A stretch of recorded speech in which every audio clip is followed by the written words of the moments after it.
दोस्तों, अक्सर आपने सुना होगा कि दो इंसानों को अलग अलग धर्मों में प्यार हो जाता है, लड़का लड़की को, जिसके लिए ये चीज़ें बहुत बवाल बन जाती हैं, एक्सेप्टेबल नहीं हो पाती हैं समाज की नज़रों में।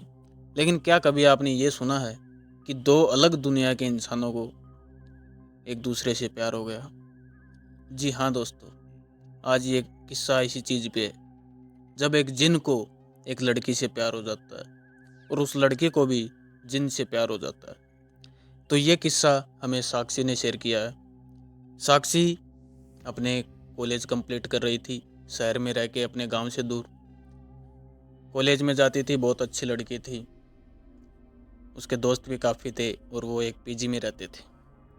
पीजी में उसके साथ में काफ़ी सारी सहेलियाँ वगैरह थी, सभी के साथ अच्छी बॉन्डिंग थी, बड़े अच्छे तरीके से पढ़ाई वगैरह करते, अपनी आराम से रहते थे। एक दिन इनकी कॉलेज की छुट्टी थी, तो सारी लड़कियाँ थी, सभी ने प्लान बनाया कि चलो थोड़ा इन्जॉय करते हैं, पीजी के अंदर ही, कहीं बाहर नहीं जाना, कुछ पार्टी वार्टी थोड़ा बहुत अपन यहीं पे रूम पे करते हैं। तो सभी ने एक साथ मिलके कुछ खाने पीने के लिए अपने लिए बनाया, कुछ प्रोग्राम रखा इन्होंने, स्पीकर वगैरह लाए, डांस वगैरह किया। जैसे ही थोड़ा रात का समय हुआ तो सभी ने तय किया कि अब अपन एक काम करते हैं, हम हॉरर के ऊपर कुछ बातें करते हैं, कुछ भूत भूत वगैरह पे बातें करते हैं। किसी के साथ में कोई किस्सा हुआ हो या किसी ने अपने दादाजी से या दादी से कहानी सुनी हो, एक दूसरे से शेयर करते। तो ऐसा माहौल यहाँ पे इनके पास में बन गया था। तो साक्षी ने बोला कि कहानियाँ क्या, मैं तुम्हें सच्चा किस्सा सुनाती हूँ जो मेरे साथ खुद के साथ बीता है। तो सभी लड़कियों ने बोला कि ये तो बहुत अच्छी बात है यार, असली चीज़ सुनेंगे, कहानियों में क्या रखा है, असली चीज़ जो तुम्हारे साथ में हुई है उसमें अलग ही मज़ा आएगा। साक्षी ने बोला, मज़ा नहीं, जो मेरे साथ में हुआ है, मैंने मौत को छू के वापस आई हूँ। तो सभी लड़कियों ने बोला कि चलो साक्षी बताओ ऐसा क्या हुआ है तुम्हारे साथ में। तो साक्षी ने बताया कि अक्सर जब मेरी स्कूलिंग चल रही थी, तब जब भी मेरी छुट्टियाँ पड़ती थी, गर्मी की छुट्टियाँ पड़ती थी, तब मैं मेरी बुआ के घर पे जाती थी। छुट्टियाँ वहाँ पे मैं रहती थी, बच्चों वगैरह के साथ में वहाँ खेलती थी। तो जब मेरी 12th कंप्लीट हुई, 12th कंप्लीट होने के बाद में जो मेरी गर्मियों में समर वैकेशन हुई, तब मैं मेरी बुआ के घर पे गई। अच्छा, एक बात बता देता हूँ आपको, जो साक्षी के जो चाचा लोग हैं वो 6 जने हैं, 6 चाचा हैं साक्षी के, और इनके पापा को मिला के कुल 7 भाई हैं, और इनकी एक सबसे छोटी सिस्टर थी जो साक्षी की बुआ है। तो उसकी शादी लेट हुई थी साक्षी की बुआ की, तो उसके बच्चे हैं वो अभी काफ़ी छोटे हैं, 6-7 साल, 8 साल, 9 साल के बच्चे हैं। तो साक्षी ने बताया कि मैं उनके घर पे गई थी। मेरे फूफा जी हैं, वो आर्मी ऑफिसर हैं, तो करीबन करीबन बाहर ही रहते हैं। 1 साल में 1 महीने 2 महीने की छुट्टी वो लेके घर पे आते हैं। तो जब मैं वहाँ पे गई तो वहाँ पे सिर्फ बुआ थी और उनके बच्चे थे। तो वहाँ पे मैं आराम से रहती, घूमती फिरती, आराम से एंजॉय करती थी। एक दिन की बात है, जब सारे बच्चे और मैं मिलके लुकम छिपाई खेल रहे थे। लुकम छिपाई जिसको नहीं पता मैं बता देता हूँ, ये एक ऐसा गेम है जिसमें सारे जने जितने भी मेंबर्स हैं वो सारे छुप जाते हैं, और उनमें से एक ऐसा होता है जो उनको ढूंढता है। तो ऐसे ही किसी बच्चे को बोला कि तुम्हें ढूंढना है, और ये सारे जो भी लोग थे, साक्षी और साक्षी के साथ में जितने बच्चे थे, इनको छिपना था। तो सभी अपनी अपनी जगह पे जाके कहीं कोई छिप गया, कहीं कोई छिप गया। और साक्षी ने देखा कि इनका जो फर्स्ट फ्लोर है, बड़ी लंबी चौड़ी हवेली सी थी। इनको, इनकी बुआ को और इनके फूफा को पुश्तैनी घर मिला हुआ था ये, तो एक हवेली थी। तो फर्स्ट फ्लोर पे साक्षी चली गई। साक्षी ने देखा कि एक रूम है ऊपर जो हमेशा बंद रहता है, इसने कभी नहीं देखा, इतनी बार बुआ के घर पे आ गई, उस रूम के अंदर कभी नहीं गई, वो बंद ही रहता था। तो साक्षी ने सोचा क्यों ना मैं इसमें छुप जाऊं, इसमें कोई आता भी नहीं है, ये मेरे को पकड़ नहीं पाएंगे, ढूंढ नहीं पाएंगे। तो साक्षी ने वो गेट खोला, उस पर ताला नहीं लगा था, उसने गेट खोला, अंदर जाके वो छिप गई। छिपने के बाद में जो बच्चा ढूंढ रहा था उसने सभी बच्चों को ढूंढ लिया, लेकिन सारे वो हैरान इस चीज़ से हो रहे थे कि साक्षी ऐसी कौन सी जगह पे छुप गई कि वो मिल ही नहीं रही। काफ़ी देर तक उन लोगों ने उसको ढूंढा। काफ़ी देर बाद में जब उन लोगों को साक्षी नहीं मिली तो वो सारे बच्चे डर गए। तो उन्होंने अपनी बुआ से, जो उनकी मम्मी थी, सॉरी साक्षी की बुआ से, उन लोगों ने बोला कि साक्षी जी नहीं मिल रही है। तो उसकी बुआ भी थोड़ी डर गई कि कहाँ गई। जब उसकी बुआ ने सारी जगह देखा, नीचे भी नहीं है, फिर वो फर्स्ट फ्लोर पे गई। जब उसने देखा कि जो वो कमरा है जो बंद रहता था वो थोड़ा सा खुला हुआ है, तो साक्षी की बुआ ये देख के थोड़ी सी डर गई कि वो गेट कैसे खुला है। वो अंदर पहुंची। अंदर पहुंच के देखा तो साक्षी उसी कमरे में एक बेड पे लेटी हुई थी। हमें साक्षी ने बताया कि वो रूम एक ऐसा रूम था अंदर से बिल्कुल एकदम क्लीन। जो उसमें बेड लगा हुआ था, उस बेड पे बेडशीट बिछी हुई थी, बिल्कुल ऐसी लग रही थी जैसे कि अभी अभी किसी ने साफ करके वहाँ पे बिछाई हो। और उस रूम में इतनी अच्छी खुशबू फूलों की कि उसमें मदहोश सा हो जाए इंसान, जैसा साक्षी ने बताया। तो उसकी बुआ ने उसको जगाया। वो सो गई थी वहाँ पे। तो उसको बोला, साक्षी तू यहाँ पे क्या क्या कर रही है? तो साक्षी ने बोला कि पता नहीं, मैं तो गेम खेल रही थी, यहाँ पे इस रूम में आई। आने के बाद में मैं तो यहाँ पे छुप रही थी, पता नहीं कैसे मेरे को नींद आ गई अचानक से और मैं सो गई। तो साक्षी को थोड़ा सा डांटा उसकी बुआ ने कि तुम्हें पता है इस रूम में कोई नहीं आता है, चलो यहाँ से, और इसमें आगे से ध्यान रखना कभी वापस नहीं आओ। तो साक्षी भी चुपचाप बाहर आ गई और बोला, ठीक है बुआ जी, आगे से मैं इसमें नहीं आऊँगी। थोड़े दिन बाद में जैसे ही 1-2 दिन का टाइम बीता, तो साक्षी कहीं पे भी बैठती तो सभी लोगों को उसमें से एक अजीब सी इतनी अच्छी खुशबू उसके अंदर से आती रहती। उसके बुआ ने भी बोला कि साक्षी तूने कुछ परफ्यूम वगैरह लगाया है क्या? तो साक्षी ने बोला कि नहीं बुआ, मैंने कोई परफ्यूम नहीं लगाया है। और ये चीज़ें साक्षी के साथ ऐसी होती रही। जिस भी रूम में जाती उसी जगह पे ऐसी खुशबू फैल जाती जिसका मतलब कोई अंदाज़ा ही नहीं लगा सकता। इतनी अच्छी खुशबू पता नहीं कहाँ से उसमें आ रही थी। साक्षी भी खुद हैरान थी कि ऐसी क्या चीज़ है, ऐसा तो मैं कुछ लगाती भी नहीं हूँ। फिर भी उसने इग्नोर किया इस चीज़ को। और वो जैसे बाहर जाती, अपनी बुआ के जो अड़ोस पड़ोस में जाती, उन लोगों ने भी नोटिस किया बहुत इस लड़की में अच्छी खुशबू आती है। अच्छा, साक्षी थी भी बहुत सुंदर लड़की। अब साक्षी के साथ में कुछ ऐसी चीज़ें होना शुरू हुई कि उसको नींद बहुत ज़्यादा आने लग गई। जैसे ही खाना खाती तुरंत जाके अपने बेड पे और सो जाती। सोने के बाद में उसकी बुआ को लगा कि कुछ ना कुछ उसके साथ दिक्कत तो नहीं है, कोई तबीयत ख़राब तो नहीं है। बुआ को थोड़ा शक हुआ तो बुआ ने साक्षी के पास में जाके पूछा कि बेटा कोई दिक्कत है क्या तुम्हें? तुम बहुत सो रही हो, तबीयत तो सही है आपकी? तो साक्षी ने बोला, हाँ बुआ मेरी तबीयत सही है, ये तो स्कूल की छुट्टियां चल रही हैं तो सोचा कोई काम तो है नहीं, सो लेती हूँ। बुआ को वो खुशबू भी कंटिन्यू आ रही थी। फिर भी उसने इग्नोर किया इस चीज़ को कि पता नहीं बच्ची कोई परफ्यूम वगैरह कहीं से लाई होगी, छुपा के रखा होगा, लगा लेती होगी।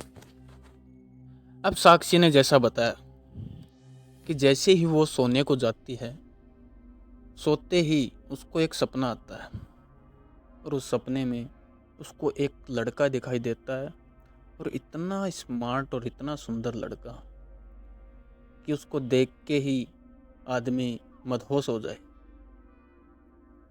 साक्षी जब भी उसको देखती सपने में, और पता नहीं साक्षी को क्या होता कि इतना सुंदर लड़का आज तक मैंने नहीं देखा, उसको पसंद करने लग गई। लेकिन जैसे ही साक्षी की आँख खुलती वो सारी चीज़ें गायब हो जाती। ऐसे ही कंटिन्यू चलता रहा। जब भी वो सोती फिर से वही लड़का उसको दिखाई देता और साक्षी की तरफ पीठ करके खड़ा रहता उसके सपने में। 3-4 दिन ऐसे ही चलता रहा।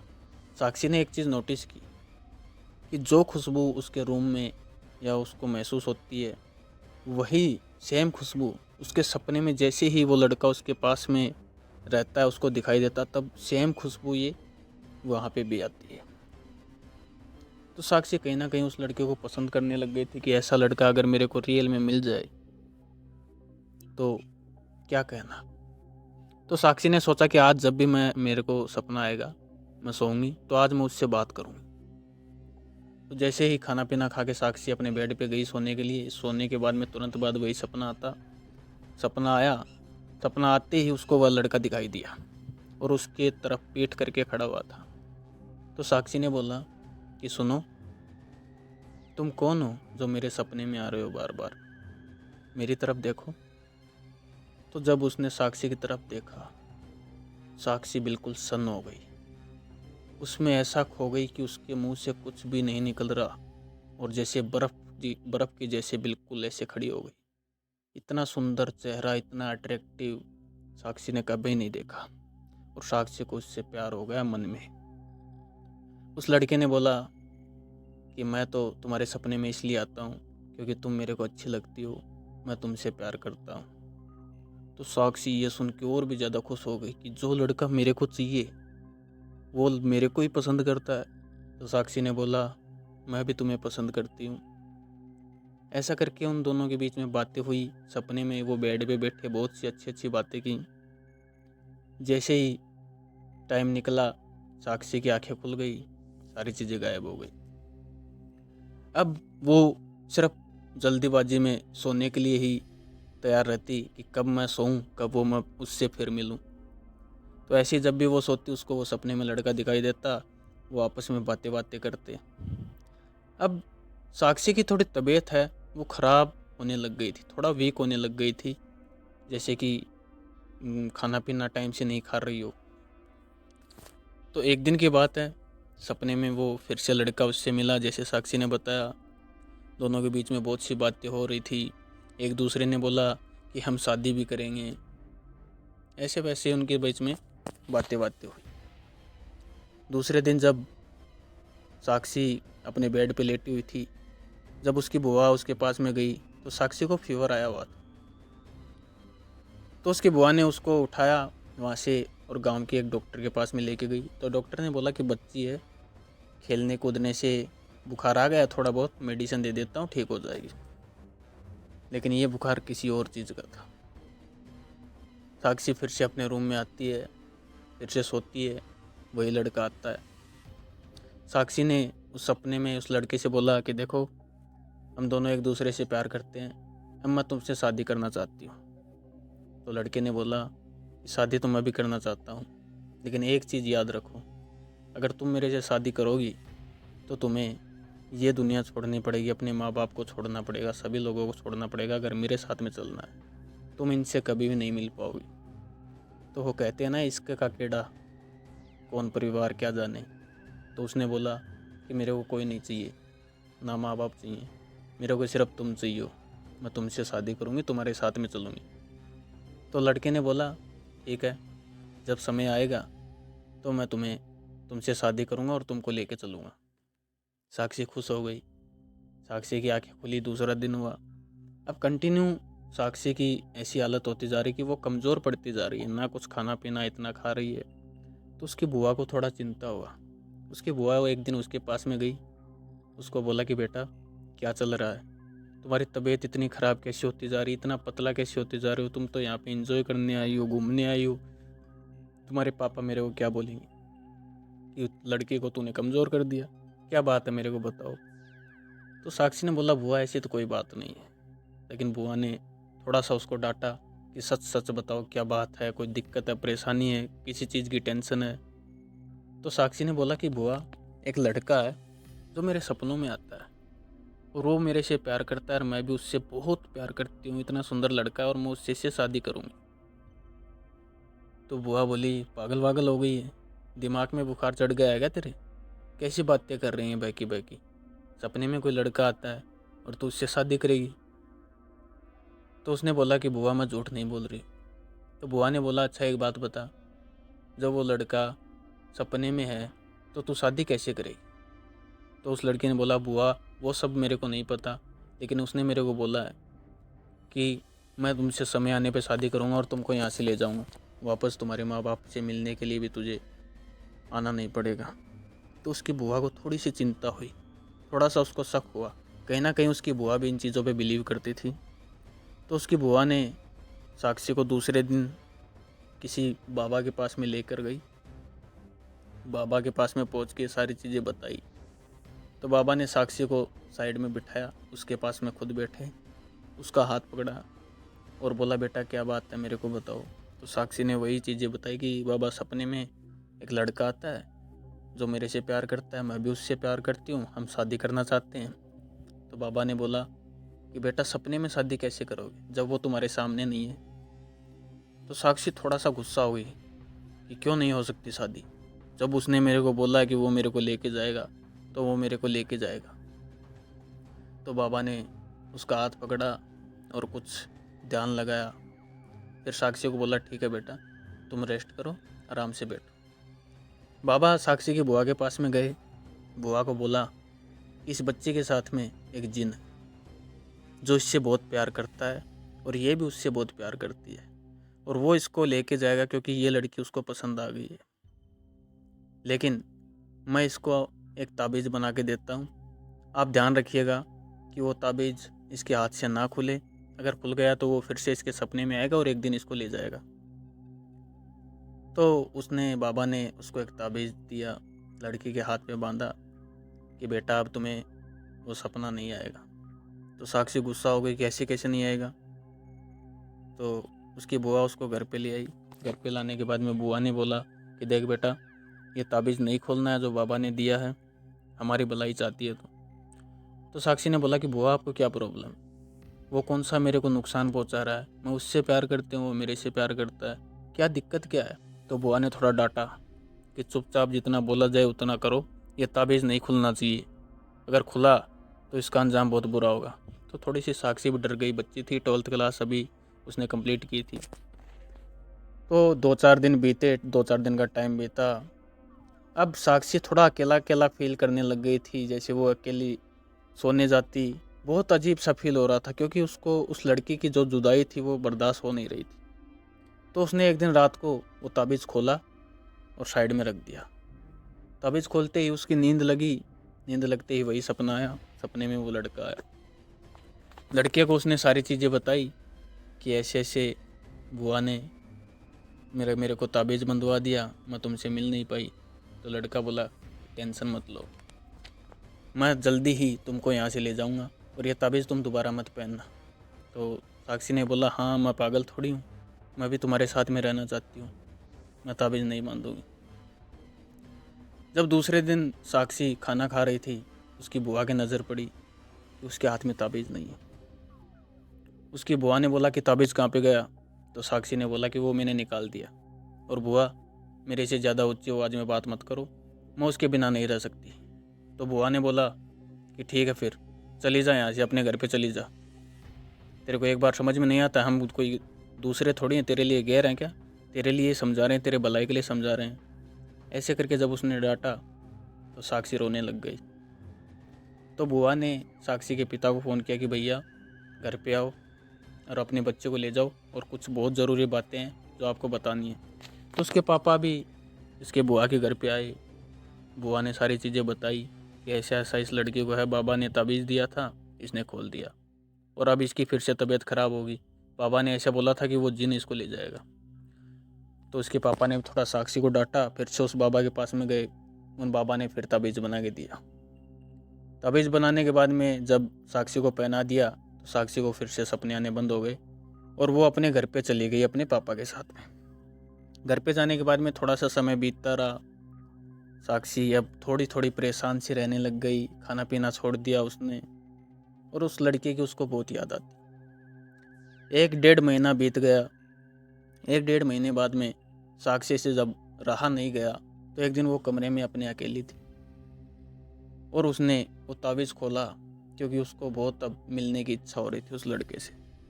उसने ताबीज़ खोल दिया और सो गई। सोते ही फिर से वो सपना आया, सपने में वही लड़का आया और दोनों सपने में ऐसे बेहाल से रो रहे थे कि जैसे वर्षों वर्षों के जो आशिक होते हैं एक दूसरे से मिले ना हो, तो ऐसे एक दूसरे को मतलब रो रहे हैं और एक दूसरे को इन्होंने गले लगाया। साक्षी ने बोला कि देखो मेरे घर वाले सभी मेरे को आपसे दूर करना चाहते हैं, अब आप मेरे को अपने साथ में ले चलो, जितना जल्दी हो सके हम शादी कर लेते हैं, मैं तुम्हारे बिना अब नहीं रह सकती। तो लड़के ने बोला कि देखो रह तो मैं भी नहीं सकता, चलो हम एक काम करते हैं, हम शादी कर लेते हैं और जैसे ही अच्छा समय आएगा मैं तुरंत तुमको यहाँ से ले चलूँगा। तो जिन ने सपने में ही उससे शादी की, फेरे लिए। अब आप सोच सकते हो कि एक जिन किसी लड़की के पीछे पड़ा है, दूसरी बात उसके साथ शादी कर लेता है, तो अब कितना बड़ा मैटर होने वाला है। तो उन्होंने शादी की। शादी के तुरंत बाद जो क्रिया होती है उनकी सुहागरात की रात। अब वो शादी के तुरंत बाद सुहागरात बनाते हैं, एक दूसरे के साथ फिजिकल रिलेशन बनाते हैं जिसे संभोग कहते हैं। उन्होंने संभोग किया। साक्षी बड़ा खुश हो गई। दूसरे दिन आंखें खुली। अब साक्षी की तबीयत थोड़ी ऐसी लग रही थी कि बिल्कुल उससे ढंग से उठ के चला भी नहीं जा रहा। इतनी वीक हो गई, इतनी कमज़ोर हो गई। उसको अब डॉक्टर को बुलाया गया और उसको ड्रिप्स लगी। ड्रिप्स लगने के बाद में जैसे रात हुई उसकी आंखें लगी। आंखें लगते ही वही लड़का फिर से आया जो अब उसका पति बन चुका था। जैसे वो लड़का उसके सपने में आता, पता नहीं साक्षी में कैसे एनर्जी आ जाती और वो फिर से उसके साथ में आके वही सेक्सुअल एक्टिविटी करता, फिजिकल रिलेशन बनाता। साक्षी में भी बहुत ज़्यादा एनर्जी आ जाती, ना ही उसको मना करती, उसके साथ में खुद उसका साथ देती, इंजॉय करती। जैसे ही वो सपने से बाहर आती, आंखें खुलती और उसमें इतनी भी हिम्मत नहीं थी कि वो बेड से उठकर नीचे खड़ी हो जाए। धीरे धीरे ये चलता रहा। घर वालों ने ड्रिप्स लगवाते रहे, डॉक्टर को दिखाते रहे, लेकिन कुछ आराम आ नहीं रहा था। और जिन डेली उसके पास सपने में उसके पास आता, उसके साथ सेक्स करता, संभोग करता और उसके साथ बिल्कुल ऐसे जुड़ गया, एक पति पत्नी की तरह रहने लग गए।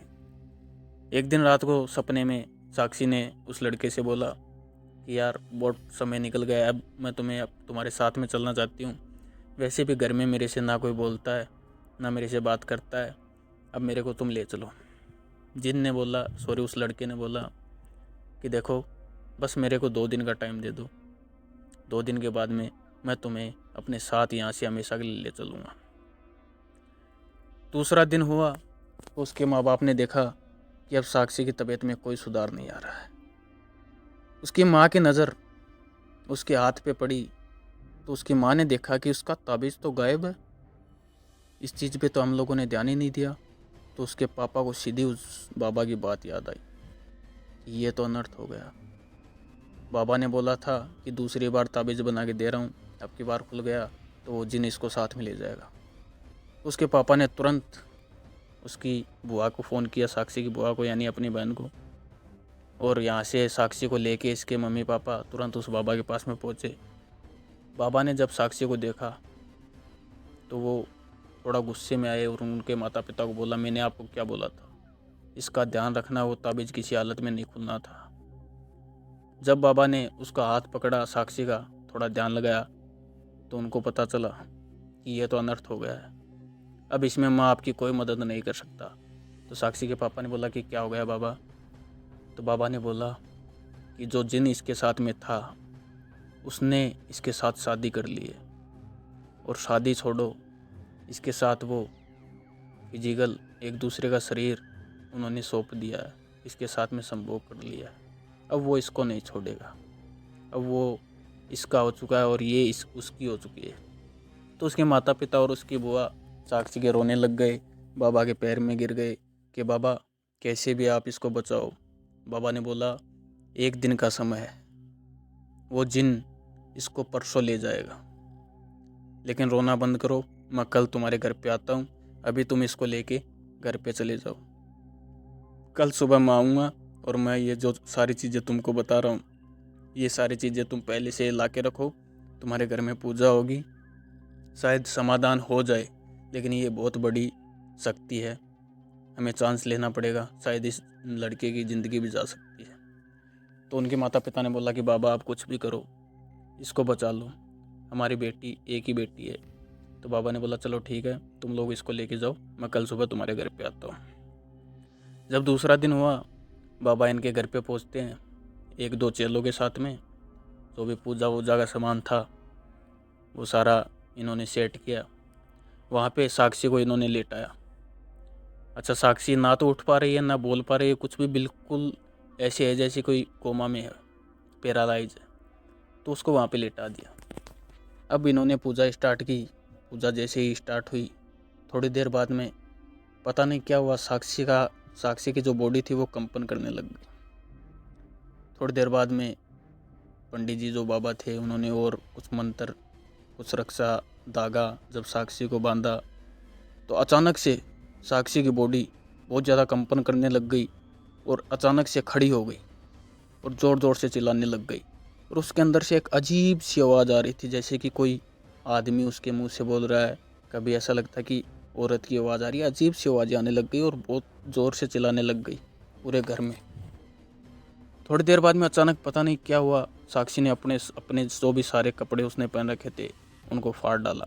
बिल्कुल नग्न अवस्था में वहाँ पे खड़ी हो गई। खड़ी होने के बाद में चिल्लाने लग गई। पंडित जी ने जैसे और कुछ मंत्र बोले तो साक्षी वहाँ पे लेट गई और ऐसी आवाज़ें अब उसके मुंह से आने लग गई जैसे कि कोई संभोग कर रहा है, साक्षी किसी के साथ संभोग कर रही है, ऐसी आवाज़ें आने लग गई।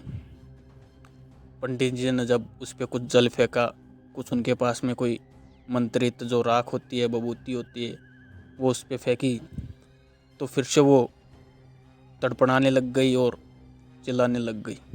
थोड़ी देर बाद में ऐसा चलता रहा।